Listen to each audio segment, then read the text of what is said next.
Hello everyone, welcome back to our YouTube channel survival of the fittest.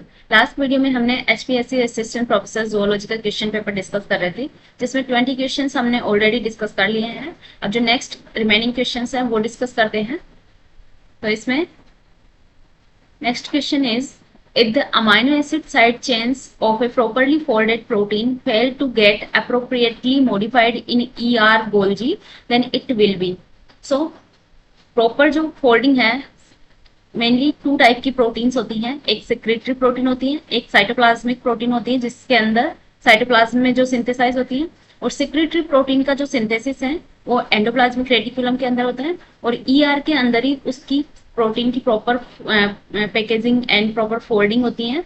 और अगर यहाँ पे कोई भी मॉडिफिकेशन या फिर प्रोटीन की फोल्डिंग अगर प्रॉपरली नहीं हो पाई है तो उसको चेक किया जाता है endoplasmic reticulum associated degradation ERAD pathway से, और उसको रिकॉग्नाइज करके डिग्रेड कर दिया जाता है। इसमें यूबिक्विटिनाइजेशन होता है, देन उसके बाद डिग्रेडेशन। तो इसका जो करेक्ट आंसर हो जाएगा degraded through ER associated degradation pathway. ER के अंदर ही होगी, और अगर ये ER से बाहर चली गई उसके बाद अगर कोई प्रोटीन में उसमें कोई मिस्टेक लगती है या कोई अनफोल्डिंग या प्रॉपरली फोल्डिंग नहीं हो पाती है, तो इस तरह से एक डिजीज हो जाती है अनफोल्डेड प्रोटीन की, जिसको प्रियोन डिजीज बोलता है। और प्रियोन डिजीज जिसमें मेड काउ डिजीज, इस तरह से काफी सारी डिजीजेस आती। सो ऑप्शन नंबर डी यहाँ पे करेक्ट हो जाएगा। Next question is, a family of proteins that rise and fall in concentration, thereby regulating the progression of the cell through eukaryotic cell cycle checkpoints is known as. So कुछ proteins present रहती हैं like CDK, cyclin dependent kinases and cyclin protein. ये जो protein है ये cell cycle के progression को और ट्रांजिशन को रेगुलेट करती हैं। जैसे ही cell G1 to S phase में जाएगी, S to G2 phase and G2 to M phase, तो इसके बीच में कुछ अलग अलग चेक पॉइंट्स प्रेजेंट रहते हैं, और इन चेक पॉइंट्स के बाद में यहाँ पे ये CDK साइक्लिन प्रोटीन्स आके मिलती हैं और सेल का प्रोग्रेशन होता है टू द नेक्स्ट फेज। तो CDK जो है साइक्लिन डिपेंडेंट काइनेज, इनके नाम से पता चल रहा है कि साइक्लिन डिपेंडेंट काइनेजेस हैं। इनकी कॉन्सेंट्रेशन बिल्कुल इक्वल रहती है, सेम रहती है हर एक इस फेज के अंदर, बट ये जो है साइक्लिन के ऊपर डिपेंड रहते हैं फॉर देयर एक्टिवेशन। तो साइक्लिन की जो कॉन्सेंट्रेशन है वो हर एक फेज के अंदर फ्लक्चुएट होती रहती है, और इसमें अलग अलग साइक्लिन सिंथेसाइज होते रहते हैं अलग अलग फेज के लिए। सो साइक्लिन प्रोटीन्स जो है उसकी कॉन्सेंट्रेशन क्या होगी, सेल साइकिल प्रोग्रेशन के लिए राइज होगी, कभी कभी फॉल होगी। तो ये अलग अलग साइक्लिन्स होते हैं। अगर साइक्लिन्स की नाम देखें यहाँ पे, तो G1 G2S G2M फेज के लिए अलग अलग CDK एंड साइक्लिन्स होते हैं। यहाँ पे इस तरह से याद रख सकते हैं आप, 4 6 2 2 1, ये सारे CDKs है जो अलग अलग फेज में वर्क करते हैं। एंड साइक्लिन्स जो हैं इसमें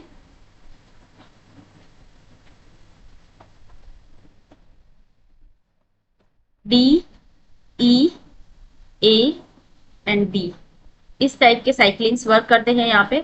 ये G1 फेज में हो जाएगा, ये S G2 and M phase. तो ये टेबल आपको याद रखनी है, बिकॉज अलग अलग जो लाइफ साइंसेस से रिलेटेड एग्जाम है उसमें ये सारे क्वेश्चंस भी पूछे जाते हैं। तो इसका करेक्ट आंसर हो जाएगा cyclin protein. Next question is, the G1 phase in an eukaryotic cell cycle essentially is. So G1 phase का क्या रोल होता है, यहाँ पे G1 मीन्स होता है गैप फेज, बिकॉज हर एक सेल के जो नेक्स्ट जो फेज आएगी, दो फेजेस जैसे G1 and S, two phases के बीच में एक गैप प्रेजेंट हो रहता है, और उस गैप के ड्यूरेशन में यहाँ पे प्रॉपर चेकिंग होती है कि ये जो DNA फॉर्म हुआ है या फिर DNA फॉर्म होने वाला है वो प्रॉपर प्रेजेंट, उसमें कोई डैमेज तो नहीं है, उसको प्रॉपर चेक किया जाता है। तो इसके लिए ये क्या होगी, एक गैप फेज है that is essential to prepare for subsequent step of replication and division। G1 phase में रेप्लिकेशन की पूरी प्रिपरेशन पहले से स्टार्ट हो जाती हैं। यहाँ पे जो मॉलिक्यूलर मशीनरी जो यूज होने वाली है S फेज के लिए उसको प्रॉपरली यहाँ पे अरेंज किया जाता है और सिंथेसाइज किया जाता है। यहाँ पे काफी सारी प्रोटीन्स का सिंथेसिस होता है, आरएनए का सिंथेसिस होता है और यहाँ पे प्रिपरेशन होती है। देन एस फेज जहाँ पे डीएनए का रेप्लिकेशन होता है। तो ये ऑप्शन नंबर डी यहाँ पे करेक्ट हो जाएगा। Next question is the E3 ubiquitin ligase that promote the destruction of a specific set of proteins, thereby promoting the separation of sister chromatids and the completion of M phase is known as. So यहाँ पे क्या पूछा है, E3 ubiquitin ligase that promote the destruction of specific set of protein. तो specific set of proteins का नाम बताना है जो promote करती हैं sister chromatids के separation को और M phase के completion को। तो यहाँ पे एनाफेज प्रोमोटिंग कॉम्प्लेक्स और साइक्लोसोम, ये एक कॉम्प्लेक्स होता है, ये एक पाथवे होता है जो एम फेज टू एनाफेज में, मेटाफेज से एनाफेज में सेल को प्रोग्रेस करता है। तो यहाँ पे कुछ चेक पॉइंट्स, कुछ प्रोटीन्स प्रेजेंट रहती हैं, लाइक जैसे स्पिंडल फाइबर्स, यहाँ पे स्पिंडल फाइबर्स अटैच होंगे इस तरह से इधर क्रोमोसोम्स के साथ में, और इस तरह से सेपरेशन होगा क्रोमोसोम का इन द एनाफेज। बट ये जो मेटाफेज के अंदर एम फेज, यहाँ पे मेटाफेज प्लेट पे जब क्रोमोसोम प्रेजेंट रहते हैं तो इसके बीच में कुछ प्रोटीन्स प्रेजेंट रहती हैं जिसको बोला जाता है कोहेजिन प्रोटीन। और कोहेजिन प्रोटीन को यहाँ पे हटाया जाता है और रिमूव किया जाता है बाय द प्रोटीन ऑफ सेपेरेज। और ये जो सेपेरेज प्रोटीन है ये इनिबिटेड रहती है थ्रू द सिक्योरिन प्रोटीन। तो ये पूरा एक कॉम्प्लेक्स पाथवे होता है जिसमें सिक्योरिन प्रोटीन इसको इनिबिट करके रखती है ताकि सेपरेज कोहेजिन को रिमूव नहीं कर पाए। लेकिन जैसे ही सारे एम चेक पॉइंट्स में सारे चेकिंग जो हो जाती है कि सारा कुछ सही है, स्पिंडल चेक पॉइंट्स असेंबली बिल्कुल करेक्ट है, देन उसके बाद ये सेपरेज क्या करता है, कोहेजिन को यहाँ से रिमूव करवाता है जिससे ये क्रोमोसोम यहाँ सेपरेट हो जाएंगे और आधे क्रोमोसोम इधर एक अनादर इस पोल पे चले जाएंगे और आधे क्रोमोसोम इस पोल पे चले जाएंगे। इस तरह से जो सेल है टू पार्ट में, एनाफेज जो होता है उसके अंदर क्या होता है, क्रोमोसोम का सेग्रीगेशन होता है, क्रोमोसोम सेपरेट होते हैं मेटाफेज प्लेट से। सो यहाँ पे जो आंसर हो जाएगा हमारा वो हो जाएगा APC, anaphase promoting complex cyclosome. Okay, so option number C is the correct answer. Next question is, during protein transport across endoplasmic reticulum, the role of signal recognition particles is 2. तो SRP signal recognition particles का काफी crucial role होता है को translational translocation में। तो को translational translocation means during the synthesis of protein इसका ट्रांसलोकेट करना एंडोप्लाज्मिक रेटिकुलम के ऊपर। तो सबसे पहले क्या होता है, सेल के अंदर जो प्रोटीन सिंथेसाइज होती हैं वो उसका सिंथेसिस स्टार्ट होता है साइटोप्लाज्म के अंदर, और जो प्रोटीन सिक्रीटरी प्रोटीन होती हैं वो भी साइटोप्लाज्म के अंदर उसका थोड़ा सा उसका क्या हो जाता है, सिंथेसिस स्टार्ट हो जाता है। देन उसको ट्रांसफर किया जाता है एंडोप्लाज्मिक रेटिकुलम के अंदर और उसके बाद उसका प्रॉपर वहां पे ट्रांसलेशन होगा। तो जो यहाँ पे प्रोटीन है कोई, उसके ऊपर एक सिग्नल रिकॉग्निशन पार्टिकल्स प्रेजेंट रहते हैं और ईआर के ऊपर रहता है यहाँ पे सिग्नल रिकॉग्निशन पार्टिकल्स रिसेप्टर। तो जैसे ही कोई नेसेंट प्रोटीन है राइबोसोम के ऊपर, इस तरह से ये राइबोसोम है और यहाँ पे प्रोटीन का सिंथेसिस हो रहा है और इसके ऊपर कोई सिग्नल प्रेजेंट है, उसको सिग्नल को रिकॉग्नाइज किया जाता है सिग्नल रिकॉग्निशन पार्टिकल्स के थ्रू, और ये इसको रिकॉग्नाइज करके इसको यहाँ पे सिग्नल रिकॉग्निशन पार्टिकल रिसेप्टर पे रिक्रूट करवाता है। एंड देन ये जो नेसेंट प्रोटीन है ये यहाँ आ जाएगी और उसके बाद इसका फर्दर ट्रांसलेशन होगा। तो ये एक प्रोसेस होता है सिक्रेटरी प्रोटीन के सिंथेसिस का, जिसके अंदर सिग्नल रिकॉग्निशन पार्टिकल्स काफी रोल प्ले करते हैं और ये को ट्रांसलेशनली होता है। मींस ट्रांसलेशन के साथ साथ में क्या होगा, ये इसका ट्रांसलोकेशन होगा, इसको यहाँ पे रिक्रूट किया जाएगा। तो यहाँ पे अगर ऑप्शंस देखें तो bind a newly synthesized signal peptide and direct it to endoplasmic reticulum, ये बात करेक्ट है, लेकिन इसमें प्रॉपरली इसमें मेंशन नहीं किया है कि ये को ट्रांसलेशनली बोला है या नहीं। Associated with the newly synthesized signal peptide, यहाँ पे सिग्नल पेप्टाइड प्रेजेंट रहेगा उसमें, pose the translation and bind to signal recognition particles on endoplasmic reticulum, ये भी करेक्ट है। Bind to newly synthesized signal peptide, direct it to SRP receptor on ER membrane and promote transport of polypeptide into the ER. Next is associated with the newly synthesized signal peptide pose translation and bind to SRP receptor on endoplasmic reticulum and promote the co-translational transport. तो यहाँ पे co-translational transport word काफी important word है ये, तो क्योंकि co-translationally ये क्या हो रहा है यहाँ पे इसका ट्रांसलोकेशन हो रहा है। So option number D is the correct answer for this question. आगे देखें तो नेक्स्ट क्वेश्चन है, membrane spanning multiple helices containing plasma membrane protein are characterized by. तो मल्टीपल स्पैनिंग जो प्रोटीन्स होती हैं plasma membrane protein, that is कोई भी प्लाज्मा मेम्ब्रेन प्रोटीन है वो सिंथेसाइज होती है एंडोप्लाज्मिक रेटिकुलम में। तो जो नेसेंट प्रोटीन है साइटोप्लाज्म में सिंथेसिस हो रही है उसके ऊपर कुछ internal targeting sequences, signal anchor sequences present रहती हैं। इसके अलावा स्टॉप ट्रांसफर सीक्वेंस भी प्रेजेंट रहती हैं। तो ये मेम्ब्रेन के अंदर मल्टीपल टाइम क्या करती है, स्पेंड करती हैं। तो यहाँ पे एक स्टॉप ट्रांसफर सीक्वेंस होगी जो इसको स्टॉप करेगी फर्दर सिंथेसिस के लिए, और एक सिग्नल एंकर सीक्वेंस रहेगी। तो ड्यूरिंग द सिंथेसिस ये नेसेंट प्रोटीन रिकॉग्नाइज की जाती हैं और इसको एक ट्रांसलोकोन के थ्रू ईआर पे रिक्रूट किया जाता है। और इसके लिए जो ट्रांसलोकोन जो प्रेजेंट होता है दैट इज SEC61 ट्रांसलोकोन, और ये ट्रांसलोकोन इस प्रोटीन को रिक्रूट करवाता है ईआर पे। और ईआर के अंदर ही हमें पता है सेक्रेटरी प्रोटीन का ही पार्ट है प्लाज्मा मेम्ब्रेन, जो इंटरनल मेम्ब्रेन प्रोटीन है। तो ये जो मेम्ब्रेन है, ये जो प्रोटीन है, इसके ऊपर एक तो सिग्नल एंकर सीक्वेंस होनी चाहिए, एक स्टॉप ट्रांसफर सीक्वेंस होनी चाहिए, और इसको को ट्रांसलेशनली यहाँ पे कैप्चर किया जाता है ईआर पे। तो को translational capture of internal targeting sequence, इसी को सिग्नल एंकर सीक्वेंस बोलते हैं, and stop transfer sequence in ER, ये बिल्कुल करेक्ट है। पोस्ट ट्रांसलेशनल नहीं होगा, ये भी पोस्ट ट्रांसलेशनल है इसलिए गलत हो गया। चेपेरोन मीडिएटेड इंसर्शन नहीं होता है, चेपेरोन प्रोटीन्स अलग रोल प्ले करती हैं। तो यहाँ पे ऑप्शन नंबर ए यहाँ पे करेक्ट है और अप्रोप्रिएट आंसर है। Next question is the typical arrangement of a motile cilium is. So यहाँ पे मोटाइल सीलियम के बारे में पूछा है। नॉन मोटाइल सीलियम का अरेंजमेंट कुछ अलग होता है और मोटाइल सीलियम का अरेंजमेंट कुछ अलग होता है। सीलियम इस तरह से एक लोकोमोटरी स्ट्रक्चर प्रेजेंट रहती है। तो सीलिया के अंदर अगर प्रॉपर अरेंजमेंट देखें तो ये प्लाज्मा मेम्ब्रेन है, उसमें इस तरह से ए ट्यूबुल एंड बी ट्यूबुल इस तरह से प्रेजेंट रहेंगी, और ये 9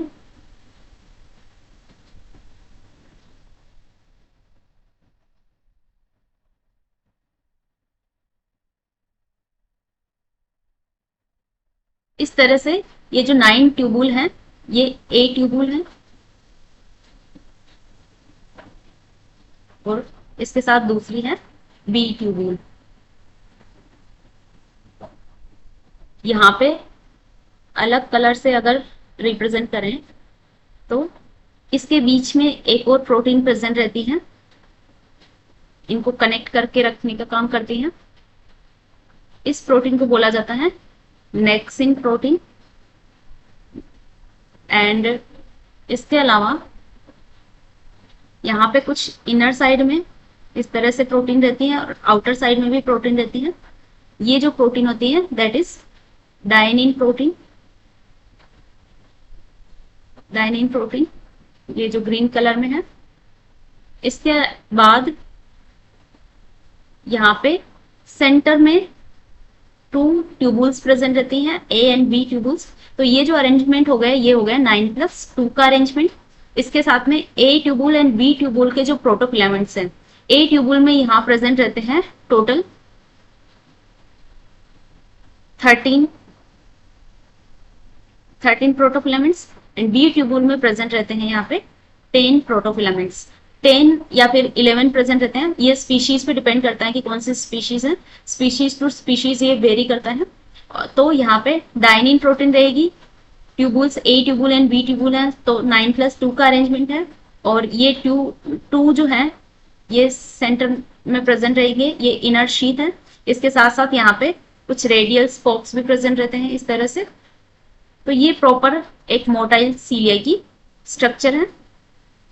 तो इसमें अगर ऑप्शंस देखें तो 9+2 arrangement with a pair of dynein arm, एक पेयर है डाइनिन आर्म का, and on outer microtubule doublets containing 13+11 प्रोटोफिलामेंट्स, ये बिल्कुल करेक्ट यहाँ पे स्टेटमेंट है। 9+0 का अरेंजमेंट नॉन मोटाइल सीलिया में होता है, तो ये रॉन्ग हो जाएगा। 9+2 arrangement with a pair of dynein arms on outer microtubule doublets containing 13 प्रोटोफिलामेंट्स, यहाँ पे 13+11 प्रोटोफिलामेंट्स आ जाएगा, इस वजह से ये ऑप्शन भी रॉन्ग है। और यहाँ पे मायोसिन आर्म दे रखा है, तो मायोसिन नहीं होगा, यहाँ पे डाइनिन आर्म प्रेजेंट रहती है। सो option number A is the correct answer. Next है which of the protein kinases are mainly activated by CAMP, cyclic adenosine monophosphate। तो CAMP यहाँ पे एक्टिवेट करवाता है प्रोटीन काइनेज ए को। जैसे ही कोई सिग्नल यहाँ पे आएगा, उसको लिगेंड यहाँ रिसीव करेगा, देन एक पाथवे स्टार्ट हो जाएगा और CAMP को एक्टिवेट किया जाता है थ्रू द एडिनाइलेट साइक्लेज और फॉस्फोडाइएस्ट्रेस। यहाँ पे एटीपी से साइक्लिक एएमपी बनता है एडिनाइलेट साइक्लेज के थ्रू, और इसको ये एक्टिवेट करवाता है प्रोटीन काइनेज ए को। और प्रोटीन काइनेज ए इसमें रेगुलेटरी सब यूनिट एंड कैटालाइटिक सब यूनिट होती है। जैसे ही ये एक्टिवेट होगा, इसकी दोनों सब यूनिट अलग हो जाएगी, रेगुलेटरी सब यूनिट और कैटालाइटिक सब यूनिट। और कैटालाइटिक सब यूनिट सेल के अंदर अलग अलग कैस्केड को स्टार्ट करेगी। यहाँ पे काफी सारे जो एंजाइम्स हैं ये एक्टिवेट हो जाएंगे। अगर प्रोटीन काइनेज सी की बात करें तो ये स्पेशली एक्टिवेट होता है डैग डायसाइल ग्लिसरॉल के थ्रू, तो ये रॉन्ग हो जाएगा। जी प्रोटीन कपल्ड रिसेप्टर हमें पता है एक रिसेप्टर है जो जी प्रोटीन के साथ कपल्ड रहता है, और ये अलग ही एक कैस्केड है, अलग ही एक पाथवे है। टायरोसिन काइनेज, ये भी टायरोसिन काइनेज डिपेंडेंट पाथवे में वर्क करता है, जिसमें ये ऑटोफॉस्फोराइलेशन एंड डाइमराइजेशन करवाता है रिसेप्टर का, तो ये भी रॉन्ग हो जाएगा। So option number B is the correct answer. Next is if you prepare a fresh preparation of Drosophila melanogaster third instar larvae polytene chromosomes, at which site would you observe highest transcription?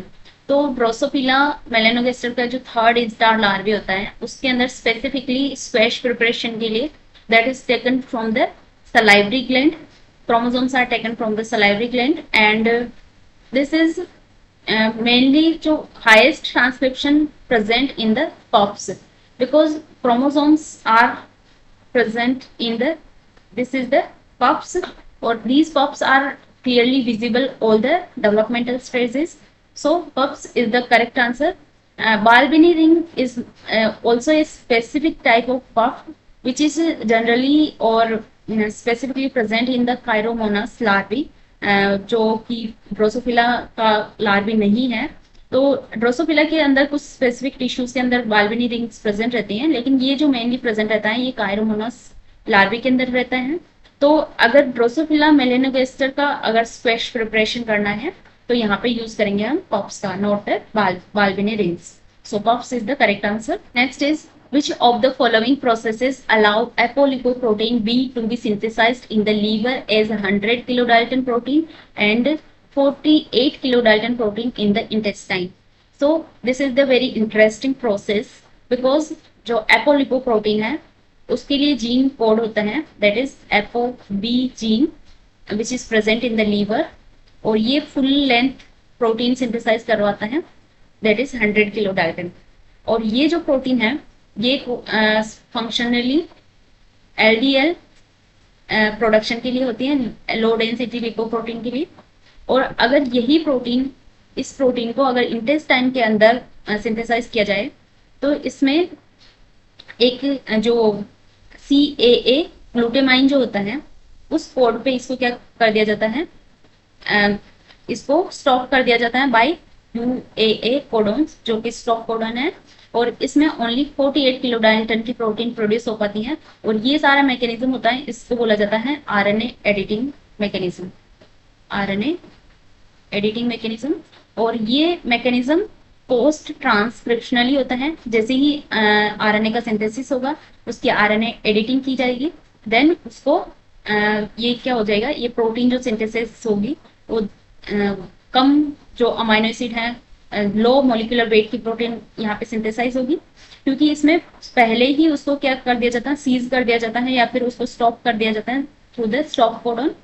और तो ये काफी interesting process है RNA editing का। RNA splicing is the different thing, जिसमें introns जो internal sequence present रहती है इंट्रॉन्स, उसको रिमूव करने का प्रोसेस होता है। तो प्रोटीन स्प्लाइसिंग नहीं होता है, आरएनए की स्प्लाइसिंग होती है, मैसेंजर आरएनए की।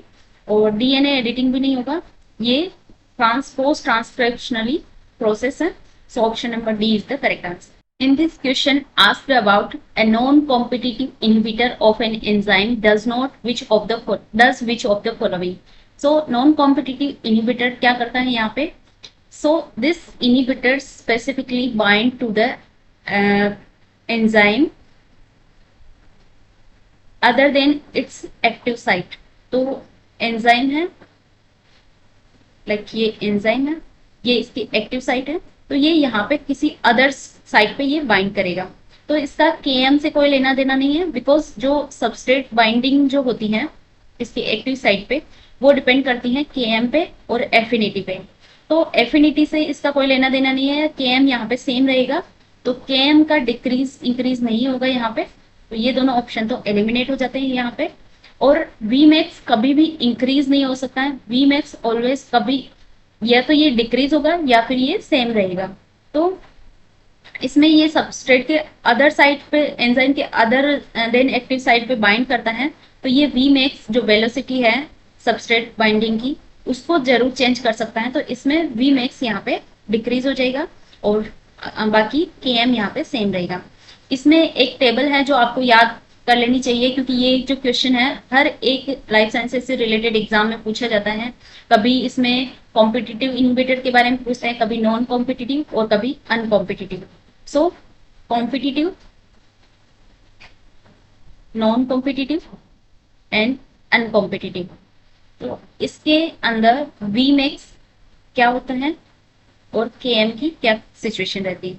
तो कॉम्पिटिटिव इनहिबिटर में क्या होगा, वी मैक्स सेम रहता है, के एम इंक्रीज होता है, क्योंकि ये एक्टिव साइट पे बाइंड करता है कॉम्पिटिटिव इनहिबिटर। और नॉन कॉम्पिटिटिव इनहिबिटर में वी मैक्स डिक्रीज होगा और के एम सेम रहेगा। लेकिन अनकॉम्पिटिटिव में क्या होता है, दोनों ही डिक्रीज हो जाते हैं, वी मैक्स भी और के एम भी। तो ये आपको टेबल याद रखनी है, ताकि आपको नेक्स्ट किसी भी एग्जाम में इस तरह का क्वेश्चन पूछा जाए तो आप इजीली इसको कर पाए।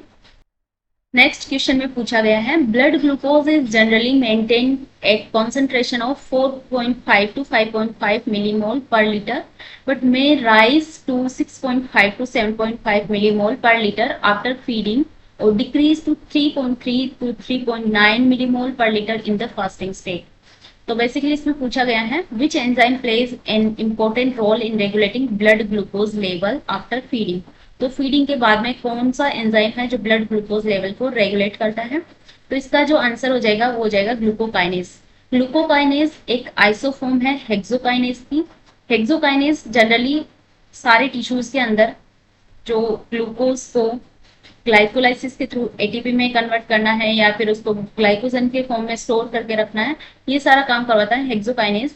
लेकिन ग्लूकोकाइनेज जो है ये लीवर में स्पेसिफिकली प्रेजेंट रहेगा और ये ब्लड ग्लूकोज लेवल को मेंटेन करता है ग्लाइकोलाइसिस के थ्रू, ग्लाइकोलाइसिस और ग्लाइकोजिनेसिस के थ्रू। तो यहाँ पे ग्लाइकोजन का सिंथेसिस करवाना है या फिर ग्लाइकोलाइसिस के थ्रू एनर्जी प्रोड्यूस करनी है। लीवर के इसके अंदर ये जो है इसकी एफिनिटी ग्लूकोज के लिए काफी कम होती है और इसका केएम जो है वो हाई केएम होता है। तो अदर टिश्यूज जहाँ पे ग्लूकोज बिल्कुल सारे टिश्यूज के अंदर ग्लूकोज अबंडेंट अमाउंट में पहुंच गया है, उसके बाद जो रिमेनिंग ग्लूकोज है उसको कैसे यूटिलाइज करना है, उसको कैसे स्टोर करना है, वो काम करता है ग्लूकोकाइनेज एंजाइम। तो यहाँ पे जो फीडिंग के बाद में काफी ज्यादा ग्लूकोज बढ़ जाएगा ब्लड के अंदर, उसको रेगुलेट करने का काम करेगा ग्लूकोकाइनेज एंजाइम। ग्लूकोज 6 फॉस्फेटेज जो एंजाइम है ये फास्टिंग कंडीशन में वर्क करता है और ये जो ग्लाइकोजिनोलाइसिस करवाता है, ग्लाइकोजिनोलाइसिस और ग्लूकोनियोजिनेसिस करवाता है, जिसमें ग्लाइकोजन से ग्लूकोज का प्रोडक्शन होता है। इसके अलावा पायरुवेट काइनेज ये ग्लाइकोलाइसिस का ही पार्ट है। ग्लाइकोलाइसिस के अंदर ये एक एंजाइम है। और फॉस्फोफ्रक्टोकाइनेज भी ब्लड ग्लूकोज मतलब ग्लाइकोलाइसिस को रेगुलेट करते हैं ये दोनों एंजाइम, ना कि ब्लड ग्लूकोज लेवल का। सो ऑप्शन नंबर बी यहाँ पे मोस्ट अप्रोप्रिएट आंसर है। नेक्स्ट क्वेश्चन देखें तो the dorsal most vegetal cells of blastula which are capable of inducing the organizers is called. तो स्पीमैन ऑर्गेनाइजर को इंड्यूस करने का काम करता है न्यूकूप सेंटर। डोर्सल मोस्ट एक्सिस पे यहाँ पे प्रेजेंट रहता है ये न्यूकूप सेंटर। डोर्सल एक्सिस को के जो फॉर्मेशन को इनिशिएट करवाता है थ्रू द WNT सिग्नलिंग और बीटा कैटेनिन सिग्नलिंग, और ये स्पेसिफिकली प्रेजेंट रहता है फ्रॉग्स और जीनोपस के अंदर। Hansen node and primitive group both are present in amniotes like birds and mammals, not in anamniotes like frog. So these options are eliminated. Inducers is the general term to induce the specific structure, not a specific cell or organ. So inducer is also incorrect. Nucleus center is present in the dorsal side of the embryo and it induce the dorsal axis formation, initiate the dorsal axis formation. So option number D is the correct answer. ये जो question है next, if the dorsal blastopore lip tissue of xenopus embryo is transplanted into the ventral side of another embryo, then तो ये एक experiment है स्पीमैन and Mangold, ये दो scientist थे जिन्होंने एक्सपेरिमेंट किया था for the discovery of organiser, जिसको स्पीमेंस ऑर्गेनाइजर बोला जाता है। तो डोर्सल लिप की साइड में, एम्ब्रियो की डोर्सल लिप की साइड में एक स्पीमेन ऑर्गेनाइजर प्रेजेंट रहता है और इसके फंक्शन को चेक करने के लिए इन्होंने इसको ट्रांसप्लांट किया अनादर, ये डोर्सल साइड में प्रेजेंट है तो अनादर एम्ब्रियो के वेंट्रल साइड में इसको ट्रांसप्लांट किया, तो चेक किया तो यहाँ पे इस तरह से जो सेकेंडरी एक्सिस फॉर्मेशन हो गया और 2 एम्ब्रियोज यहाँ पे डेवलप होने लग गए। तो a secondary axis is formed in the transplanted embryo which ultimately developed into the twins। इस तरह से ट्विंस फॉर्म हो गए। तो ये जो स्पीमैन ऑर्गेनाइजर की डिस्कवरी थी इसी के अंदर ये एक्सपेरिमेंट किया गया और इसमें ये रिजल्ट देखा गया। तो ऑप्शन नंबर ए यहाँ पे करेक्ट हो जाएगा। Next is the embryonic stem cells of mammals are derived from. So embryonic stem cells are derived from inner cell mass. ये जो एम्ब्रियो की जो ब्लास्टोसिस्ट होती है उसके इनर सेल मास से डिराइव्ड होता है और इस स्टेज पे यहाँ पे ये 4 to 8 सेल स्टेज में प्लूरिपोटेंट स्टेज में होता है। प्लूरिपोटेंट मीन्स ये किसी भी टिश्यू या सेल को डिराइव कर सकता है, इसमें कैपेबिलिटी होती है, प्लूरिपोटेंसी होती है। प्रोफोएक्टोडर्म और प्लेसेंटा ये दोनों ही एक्स्ट्रा एम्ब्रियोनिक टिश्यूज का फॉर्मेशन करवाते हैं एंड ब्लास्टोसिल ये एक ब्लास्टोसिस्ट के अंदर फ्लूइड फील्ड कैविटी होती है। तो inner cell mass is the correct answer जो 4 to 8 सेल स्टेज में प्रेजेंट रहती है। Next question is polysyndactyly like many fingers joint together syndrome appears due to mutation in. तो पॉलीसिंडेक्टाइली किसकी वजह से होता है? ये क्वेश्चन थोड़ा सा कंफ्यूजिंग क्वेश्चन है बिकॉज इसमें 2 ऑप्शंस में टाई हो सकते हैं। होक्स जीन जो है वो लिम्ब के पैटर्न को डिसाइड करता है कि यहाँ पे लिम्ब जैसे कि लेग फॉर्म होना है या आर्म फॉर्म होनी है, इसका पोस्टीरियर एक्सिस कौन सा होगा, इंटीरियर एक्सिस कौन सा होगा, तो ये जो डिसाइड करता है ये हॉक्स जीन डिसाइड करते हैं। इसके बाद ZPA region zone of polarizing activity, ZPA जो रीजन होता है ये इंड्यूस करता है सोनिक हेजॉक सिग्नलिंग को और सोनिक हेजॉक सिग्नलिंग डिसाइड करता है कि यहाँ पे जो डिजिट्स है मेनली वो फ्यूज्ड होगी या फिर सेपरेटेड होगी, एक्स्ट्रा डिजिट्स होगी या फिर कम डिजिट्स होगी, ये डिसाइड करता है sonic hedgehog signaling through the ZPA region. तो जोन ऑफ पोलराइजिंग एक्टिविटी यहाँ पे मोस्ट अप्रोप्रिएट आंसर है इसका, लेकिन आंसर की में हॉक्स जीन दे रखा है तो हो सकता है ये क्वेश्चन डिलीट हुए हैं या फिर आगे जाके क्या इसमें जो कमीशन है वो क्या डिसाइड करता है, लेकिन इसका जो आंसर है वो है ZPA रीजन या फिर zone of polarizing activity. Next question है mammalian genomes has, mammalian genome में कौन से जीन्स प्रेजेंट रहते हैं, कौन से complexes? So 4 Hox complexes present रहते हैं मेमेलियन जीनोम के अंदर। ये डायरेक्ट फैक्चुअल क्वेश्चन है। इसमें Hox A, Hox B, Hox C and Hox D 4 type के हॉक्स कॉम्प्लेक्सेस रहते हैं और ये हॉक्स जीन्स जो हैं that is responsible for the interior posterior axis formation and limb formation. So this is the correct option. 2 Hox complexes, these are present in the Drosophila. तो Drosophila के बारे में अगर पूछ लिया जाए तो ANTC and BXC these are present in the Drosophila. So option number B is the correct answer. Next ये भी एक फैक्चुअल क्वेश्चन है जिसमें पूछा गया है in mammals the primary sex is not determined by. So sex determination के लिए मैमल्स के अंदर मेनली वाई क्रोमोसोम होता है और वाई क्रोमोसोम के अंदर SRY रीजन प्रेजेंट रहता है और SRY रीजन एक्टिवेट करता है SOX9 जीन्स को जो डिफ्रेंशिएट करते हैं मेल गोनेट्स को, लाइक टेस्टिस डिफ्रेंशिएशन में रोल प्ले करता है SOX9 जीन। तो ये तीनों ही जो है ये प्राइमरी सेक्स डिटरमिनेशन के लिए मेमल्स में काफी इंपॉर्टेंट रोल प्ले करते हैं। एक्स ऑटोसोम रेशियो जो है that is play an important role in the Drosophila. तो ड्रोसोफिला में जो सेक्स का डिटरमिनेशन होता है that is through the X autosome ratio. So यहाँ पे क्या पूछा है, नॉट डिटरमाइन, तो यहाँ पे ए ऑप्शन हमारा करेक्ट हो जाएगा। नेक्स्ट क्वेश्चन है ड्यूरिंग मेल डेवलपमेंट, यहाँ पे मेल की डेवलपमेंट के टाइम क्या होता है। तो क्वेश्चंस का लेवल आप देख सकते हैं काफी इंटरेस्टिंग और काफी मतलब फैक्चुअल और डायरेक्टली स्टेटमेंट वाले क्वेश्चंस है इसमें। अगर आपको इसके बारे में नॉलेज है, थोड़ा बहुत भी आपने इसके बारे में पढ़ा है, तो आपको ये इजीली आप इसको अटेम्प्ट कर सकते हैं। कुछ क्वेश्चंस काफी इंटरेस्टिंग और काफी थोड़े टफ लेवल के भी मान सकते हैं इसमें। तो ये जो पेपर है ओवरऑल काफी मॉडरेट लेवल का आया है। तो मेल डेवलपमेंट के लिए यहाँ पे तो वोल्फियन डक्ट डिफरेंशिएट होती है into epididymis and Vasa differences. तो बी ऑप्शन करेक्ट है। वोल्फियन डक्ट मेनली जिसको मीजोनेफ्रिक डक्ट भी बोलते हैं, इसको बोला जाता है मीजोनेफ्रिक डक्ट। सो ये रोल प्ले करती हैं मेल गोनेड डिफरेंशिएशन में। मेल के जो भी गोनेड्स होते हैं उनको डेवलपमेंट के अंदर, मेल डेवलपमेंट के अंदर, और मुलेरियन डक्ट रोल प्ले करती है फीमेल डेवलपमेंट के अंदर, फीमेल डेवलपमेंट के अंदर। सो सबसे पहले जो एम्ब्रियो फॉर्म होता है, काफी इंटरेस्टिंग बात है ये कि 7 वीक तक ये जो एम्ब्रियो होता है ये प्रेजेंट रहता है फीमेल के अंदर। तो सबसे पहले बनती है फीमेल, उसके बाद इसको मेल के अंदर डेवलप होना है या फिर फीमेल के अंदर, ये बाद में डिसाइड होता है through the anti Mullerian hormone या फिर काफी सारे क्रोमोसोम, वाई क्रोमोसोम भी बाद में डेवलप होगा। तो एंटी मुलेरियन हार्मोन क्या करता है, मुलेरियन डक्ट के इनहिबिट करता है।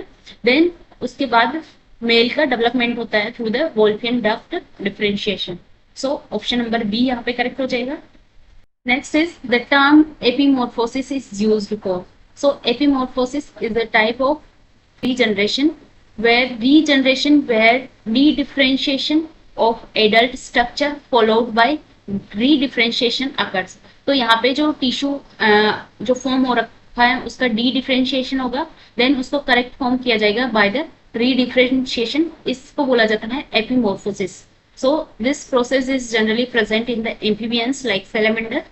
So this is present in amphibians. Next option है regeneration where only repatterning of existing tissue occurs. This is the definition for morpholexis. Morpholexis or morpholexis is generally present in the hydra. Hydra और planaria, इनके अंदर जो existing tissue है उनकी रीपैटर्निंग होती है और उसके थ्रू इसमें रीजनरेशन होता है। तो यहाँ पे ऑप्शन बी नहीं होगा। मिड ब्लास्टुलर ट्रांजिशन एक अर्ली एम्ब्रियोनिक डेवलपमेंट फेज के जो ट्रांजिशंस होते हैं जिसमें जो एम्ब्रियोनिक जीन है उसका एक्सप्रेशन स्टार्ट हो जाता है इन द 8 और 16 सेल स्टेज। सो ये भी रॉन्ग है। तो ऑप्शन नंबर ए यहाँ पे करेक्ट हो जाएगा। तो ये हमारे क्वेश्चंस थे। 40 क्वेश्चंस अब तक हमने डिस्कस कर लिए हैं। 20 क्वेश्चंस पिछले वीडियो में डिस्कस किए थे, 20 क्वेश्चंस इस वीडियो में डिस्कस किए हैं। मैं सारे क्वेश्चंस एक साथ डिस्कस नहीं कर रही हूँ बिकॉज इसमें वीडियो काफी लॉन्ग हो जाता है, जिसकी वजह से इसमें एडिटिंग में दिक्कत आती है। सो I hope you understand.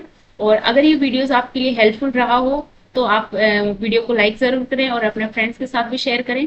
I hope ये जो डिस्कशन देखने के बाद आपके इन टॉपिक से रिलेटेड कोई भी क्वेश्चन रॉन्ग नहीं होगा, बिकॉज मैं इसमें डिटेल में एनालिसिस कर रही हूँ, डिटेल में आपको बता रही हूँ कि किस तरह से इसमें क्या क्या चीजें होती हैं।